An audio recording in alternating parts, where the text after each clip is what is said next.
കഴിഞ്ഞ ദിവസമായി കേരള സ്റ്റോറി എന്ന് പറഞ്ഞിട്ടൊരു ബീഫിന്റെ ഒരു പ്രശ്നം ട്രെയിലർ ഇറങ്ങിയിട്ട് ഭയങ്കര പ്രശ്നമായിട്ടുകൊണ്ടിരിക്കുക.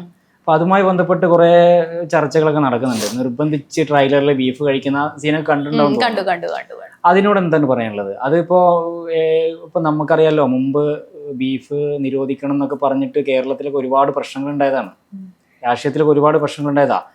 അതിനുശേഷം ഇവിടെ ചില പാർട്ടിക്കാര് ബീഫ് വിളമ്പി എല്ലാവർക്കും കൂടും, അങ്ങനത്തെ ഇതങ്ങളൊക്കെ നമ്മൾ വാർത്ത ചെയ്തിട്ടുണ്ട്. അതിനോട് എന്തെങ്കിലും പറയാനുണ്ടോ? ഈ ബീഫ്, ആ കേരള സ്റ്റോറി, ആ ട്രെയിലറിനോടോ അതിനോടൊന്നും പറയാനുണ്ടോ? അതായത് നമ്മുടെ കേരളത്തിന്റെ ഒരു പ്രധാനപ്പെട്ട ഒരു ഭക്ഷണമാണ്, ഒരു വിഭവമാണ് ബീഫും. ഞാൻ കഴിക്കാറുണ്ട്, എനിക്ക് ഇഷ്ടമാണ് ബീഫ്. ബീഫും പൊറോട്ടയും ഒരു പ്രധാനപ്പെട്ട വിഭവമാണ്. അപ്പോൾ നമ്മുടെ ഒരു ദേശീയ ഭക്ഷണം എന്നൊക്കെ വേണമെങ്കിൽ എനിക്ക് തോന്നുന്നു ഇവിടെ അങ്ങനെ റിലീജിയൻ എല്ലാ റിലീജിയൻസിലുള്ളവരും കഴിക്കാത്തവരും ഉണ്ടാവും തീർച്ചയായിട്ടും. പക്ഷെ പൊതുവിൽ ഹിന്ദുസും മുസ്ലിംസും ക്രിസ്ത്യൻസും ഒക്കെ കഴിക്കുന്ന ഒരു ഭക്ഷണം തന്നെയാണ് ബീഫ് എന്ന് പറയുന്നത്.